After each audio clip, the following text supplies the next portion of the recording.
Well, how have you been today, my guy?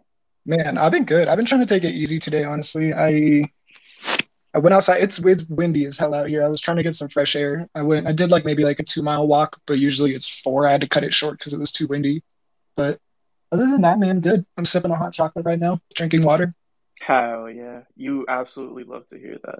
Definitely, man. What's it like mixing water? Do you take a swig of the hot chocolate and then the water? Basically, I just drink the hot chocolate until I feel like I can't breathe, and then I switch to the water and chug a whole glass of that. Oh, okay. So Yeah. no That, moderation uh, or balance or anything. yeah. We're No, that all seems in. pretty even.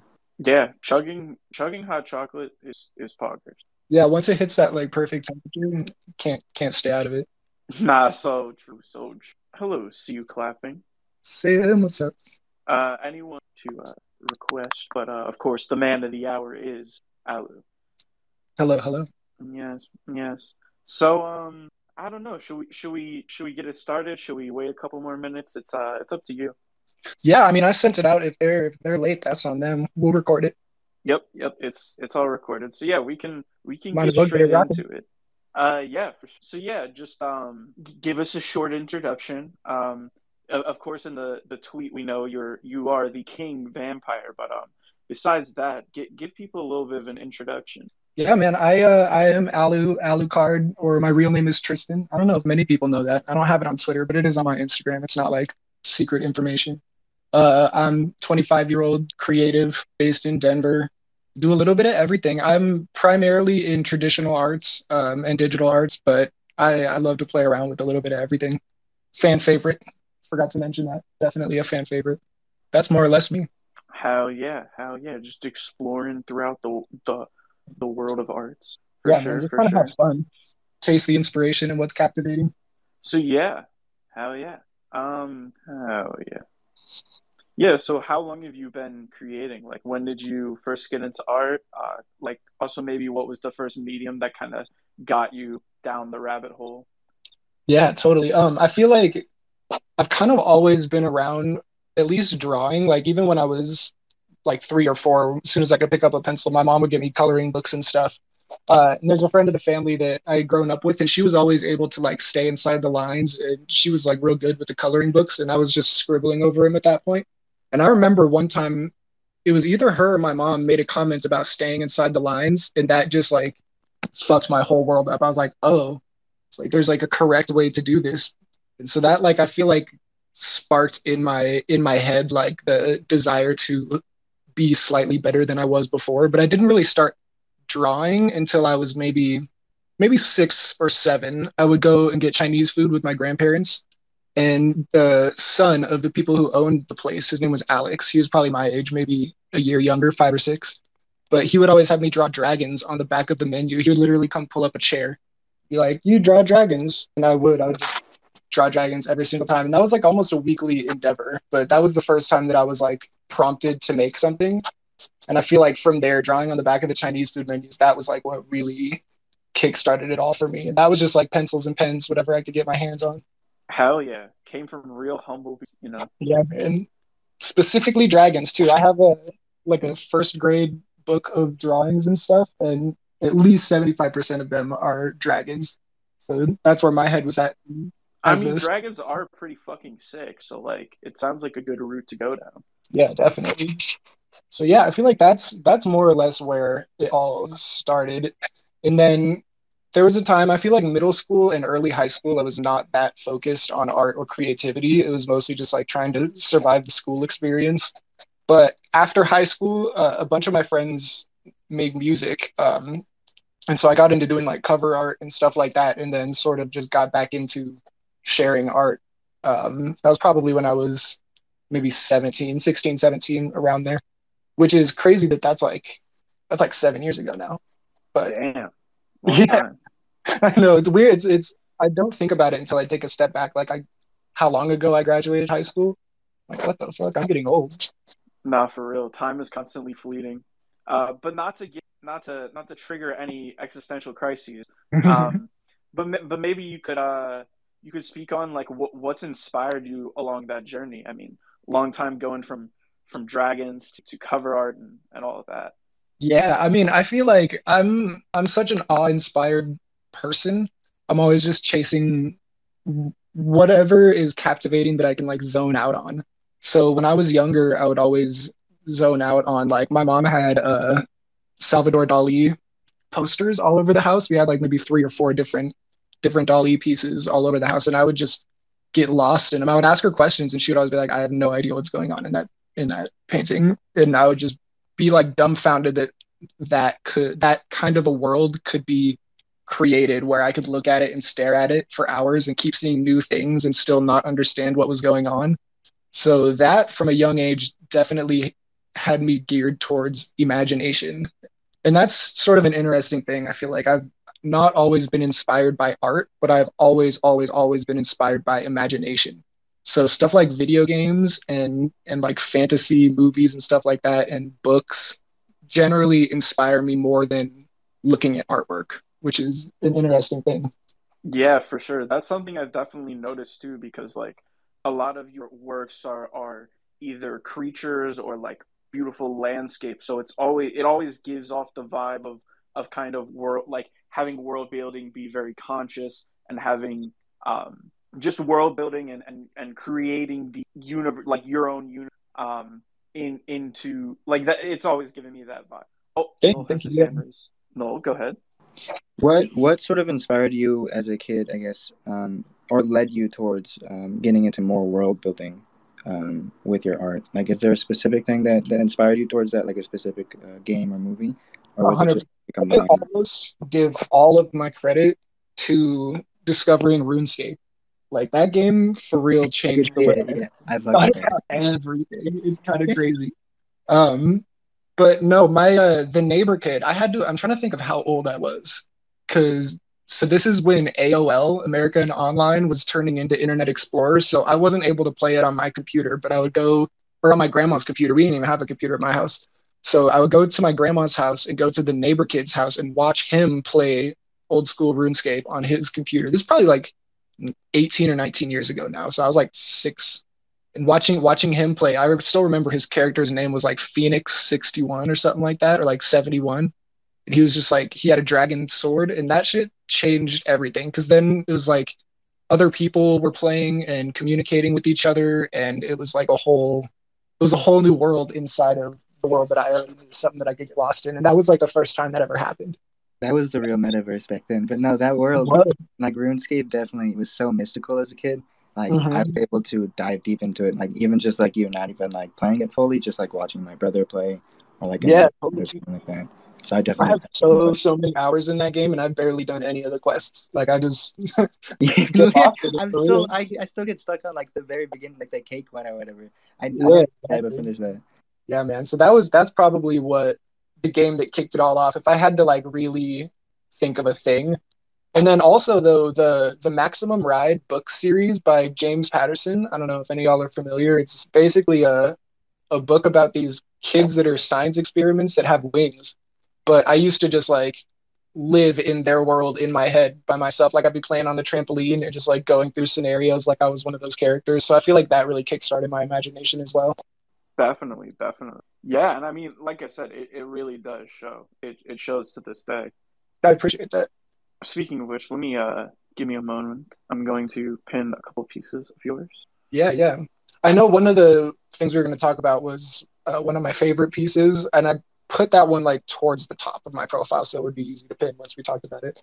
Oh yeah, for sure. I mean, if you want to speak on it now, I don't think there's too much of an order we need to stick to. So I mean, if you're ready to speak on it, go ahead. Yeah, sure. I mean, it's fairly brief.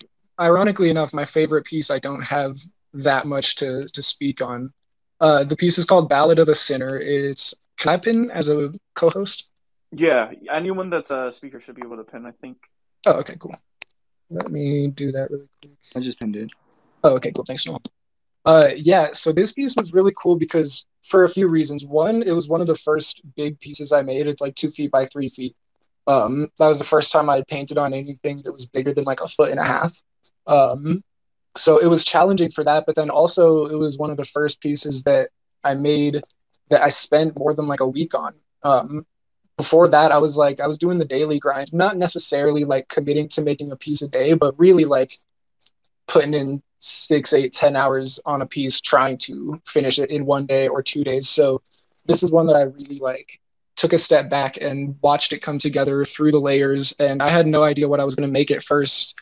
There's progress shots somewhere. I'd have to dig for them, but basically just like watching this story come together. Now there's 2 other pieces in the series, and it's become this whole like murder mystery for me, but it's like a story that I'm telling to myself. And it's one of the first pieces that I've really been able to like feel a story come to life as I'm making it, and still be captivated by it. Like that, it's still something that I can daydream on to this day. And I made it like a year ago.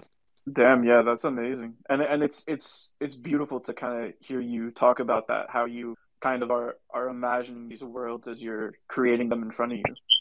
Yeah, yeah, totally. That's really important for me because a lot of like the reason that I'm drawn specifically towards like art and the visual arts is because I feel like to create like something out of nothing, to just be playing with colors and shapes on a canvas, and then all of a sudden it starts to look like a figure, and then all of a sudden it starts to look like this and that, and then a narrative starts to come to play. Like that to me feels like as close as I can get to doing what like a god would, like creating a world or creating something tangible that exists outside of me. So like a god would create people who do their own thing. I would create a piece of art that could live beyond what I would imagine it to be, if that makes sense.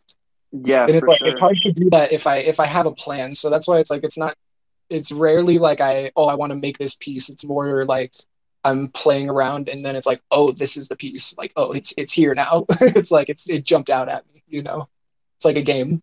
Yeah, truly. And I mean, artists are they're just any of us humans can get to God, so that is very true. But my next question, and this is very on topic, like what kind of importance does world building and lore kind of hold in your work? And I think we kind of half answered that question with what you just said, but I think it's Yeah, a wonderful thing to continue to speak on. totally. For me, the world building is it's all about longevity.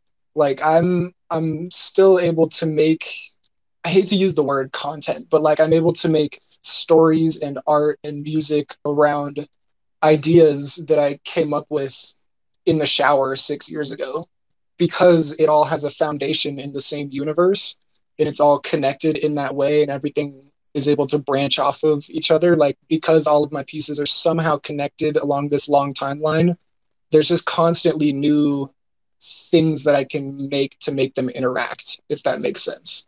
So it's like there's never a dull moment or there's never a lack of inspiration because everything is based in like a very real world for me. It's like because it's something that I've just been creating in second nature for almost my whole life. It's like there's always something to draw from, and I think that's like the most important part. Is like there's never where I'm like sitting. I'm like, oh, what should I make? It's more like let me pick a time period and let me pick a setting and let me try and tell a story out of that because there's already a whole world, you know? Yeah, for sure. And I think that's like an amazing perspective to have because of course so many people are out here talking about utility and kind of what buying your art might grant people, but I mean, I think the real focus is like you said longevity. It's like I don't really I don't really give a fuck if like this token's going to get me into some special party or special Discord. I give a fuck if this artist is going to be here 5, 10, 20 years from now continuing to create and not only continue to create, but they're also building on top of what you already own. And that's like I think that's something that a lot of people kind of can recognize but don't really say out loud and don't like have the realization is like what we really need to be focusing on and is this type of long-term mentality is this type of longevity and making sure that we're putting our money in or we're giving our money to an artist that are going to be building for literally decades to come. Yeah, exactly. And that's one of the things like that makes me so excited about NFTs and about just like crypto and the whole Web3 environment is that the fact that like I had a plan for my artwork and a trajectory and for my creations in general and for like what I wanted to do over the next maybe like 15 years or so. Like I know where I want to be at 15 years down the road. And then like I had all of that and then crypto came along and NFTs came along and almost like put that shit on a bullet train where it's like now these things that I felt like it would be a gradual climb, and I was planning all of these intermediate processes and longer, just like basically ways to make my grandiose ideas viable, are now just like super streamlined, and the just the artist platforms and creative platforms and ability to distribute ideas and imagination to other people that is possible now is like, that's some shit I would have never dreamed of. So like it makes me so excited for the future.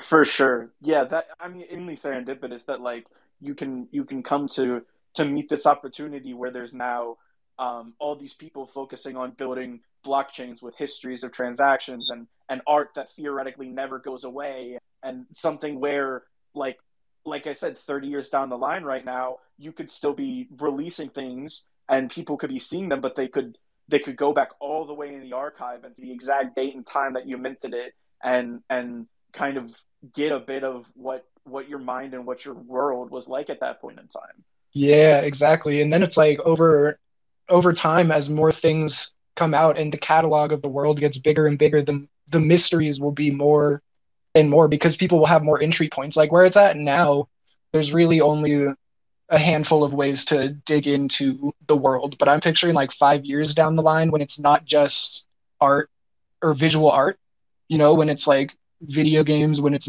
music, when it's movies, when it's like television, when it's actually like a whole world to dive into, when there's literature and stuff like that. It'll be interesting to see like where people stumble upon this universe and where they try to go with it. Like that is super fun for me. Just to think of like somebody playing a character in the world that I made, like almost like I did growing up making it. Yeah, that truly is like a goal worth fighting for. Absolutely. That's what it's all about. So I guess next we can go to like what kind of advice would you either give yourself if you were kind of 17 again, just getting into this, or another artist that might be getting in now? Like Yeah. what kind of perspective would you try to bestow upon them? Um, First and foremost, I mean, I feel like it goes without saying, but practice. Like, just put the fucking hours in. Like, motivation almost has to be secondary. Like, I feel like it doesn't matter whether or not you feel like it. It doesn't matter whether or not you like have the energy to do it or whatever. Like, if you are really passionate about creating and your work being seen by the world, put in the hours. Like, just get it done. Figure out ways to make it worthwhile in your time, even if you're not selling, even if it's you're not making pieces. um but just do the thing. That's so important. Also, to I said the word pieces, think of pieces, like really try and finish stuff out and have finished pieces. I feel like a lot of my early work, like I look through my old sketchbooks and there's just so much stuff that's not done that had I just stuck to it and made it into a thing, then it could have been something that's presentable to this day. But it's just like now it's just lost energy somewhere in a sketchbook. So focusing on finishing pieces is important. And then after you could do pieces, focus on projects. Try and think of like uh, a series or a collection or something that you can make and have a tangible thing to present to people. Like think of a project of some kind. Because there's so like I didn't start actually working on project building until probably like a year and a half ago. Like project, like actually writing things down and designing things and trying to form something more than just like notes. So I feel like it's important to try and think of projects. That's definitely something that I looked over in the past. 100%. Yeah, I think artists can tend to kind of get lost in enjoying their own world and not necessarily positioning their mind in a way where they need to not only enjoy it but they need to share it with everyone else. And I think like once the person comes to that realization, that's where it really starts to be exponential growth, where it's you're getting the visuals out there, but you're also getting the all the world that you're building and your vision behind it all. Yeah, yeah. It's something that if you are just doing it for fun and it's just something that you enjoy, it's almost secondary. But if it is something that you are really trying to push out into the whole world and like you really do want everyone to see it, like think of a thing that you can present. Think of a way that you can collect your ideas into something dope. because people are all about spectacle. For sure, yeah, and the more there is, out there to like, the more people will buy in, Hmm. and that there will be, it will probably grow your audience as well, because there might be one form of content that some person enjoys and another might be lost upon some. But yeah, I think from there it kind of might make a bit of sense to talk about ether sprites. Because I know that's something you are in the beginning of working on, and something you're working very Yeah, hard to. From my perspective, it's kind of one of the first examples coming from you of this very thought out project. yeah. That the whole purpose of Ether Sprites was to find like a real proper starting point. A lot of what I was talking about having projects and having something presentable and having something to share, and also a lot of what makes crypto cool. Is the fact that with Ether Sprites, I can have a starting point, a place for the community, and it also fits into the lore like it's an actual starting point of the universe. So it's a lot for me to be able to have this, like I'm really excited about it because it's finally like a point where I can show people my universe and be like, this is where you can start. Because I've never had that before. It's always just like people will stumble upon it, and if they try and connect the dots, then there are a lot of dots to connect. But this is where the narrative begins. This is where the actual story will start to form. Definitely. And as someone that enjoys work a lot, I'm extremely excited to both like be there at this starting point, and be able to invest in that, and have that more accessible thing, because I've ever since I've known you, I've seen crazy pieces of yours, and it's like, hey, point five is not for everyone, but Totally. having the, not only is it the starting point, but it's like it's kind of the start of that is going to come in the future, and it's also accessible. So like the storm of all of those things coming together really has me excited to kind of buy in and see what kind of crazy world you create, and being able to have like connect those dots. And I'm like, Yeah, man, I'm super stoked just to be able to like just thinking about even I'm not gonna say if because we're manifesting when it sells out. The supply is low. It's like 660 people, but like that's a lot of fucking people. And even if a third of those are holders, like a third of the supply or the supply is held by a third, you know what I'm trying to say?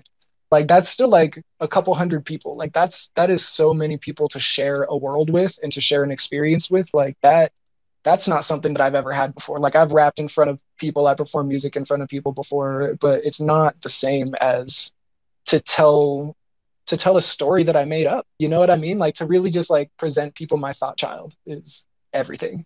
yeah, for sure. And I think like that's what the kind of dimmer collectors need to tap in with, is like they need to be here for that world building, and the end goal isn't this money or this fundraising or DAOs or whatever. It's someone with a beautiful idea being able to share that with as many people as possible, and having them like really connect with it, and attach their own memory and feelings and all of that to it as well. Yeah, exactly. Yeah, so what would this might be a little bit of a 180, but what would be your collab? Yeah, I have a lot. I think there's a lot of things that I think would be a lot of fun, but like there's also a lot of things where I'm like, oh, I would love to collaborate with somebody on this, but when I start thinking about the process of the collaboration, I'm like, I could do all that myself, and I'd probably rather do it myself. So things that I would really like to collaborate with people on are things that I don't have the time or patience or knowledge about. Like I would be super interested in like a Nike collab to work on like shoes or clothing, something like that, because I don't have any experience working in that, but I do have a lot of desires and ideas. I think that would be cool. I want to do like shows, music. Like I want to have Club Midnight be an actual nightclub. So whoever you got to collab with to make something like that happen, those people. Um, Man, I don't know. I would just want to try new captivating things. I want to collaborate with videographers. It's the same with my art. Like I don't want to know going into it. I don't want to think about like, okay, it'd be cool to collab with this person. I'd rather just like meet somebody who has a totally opposite skill set than me and make something crazy, you know? It's all about the spontaneity. Yeah, for sure. I think that's a really good way to go about it, because that truly is how the things come about. You're not predicting these things in the future. You just kind of keep going where you're going, and along the way you're meeting all these new people, and getting these new opportunities, creating these whatever you can with. Yeah, and then that's also what's so cool about just like the Web3 environment is it there is hundreds of thousands of people seemingly. It may not be that many, but it seems like there's new people every day that are just trying to do something cool or trying to make something captivating. And so it's like, I don't know, I feel like there's never been a better time to make dope ass shit. Yeah, for sure. I think that is a pretty central theme of Web3, is more than normal people are just really trying to focus on making cool shit, and shit that they like and they use, whether that's art or financial product, or whatever it might. Yeah, exactly. It's just like it's bridging all of the gaps, like all of them, which is not really something I've experienced before, but it's so exciting.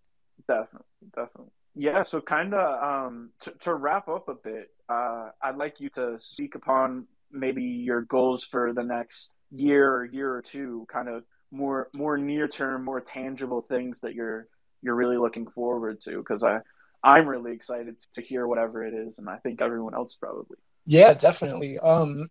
Honestly, just a whole lot of working. I feel like this year and the last half of last year is the first time in my life that I've been able to like pay the bills every month without stressing out. So I finally have time to like sit back and think about how I want to make my art and how I want to present it to people. And I'm not just creating for survival.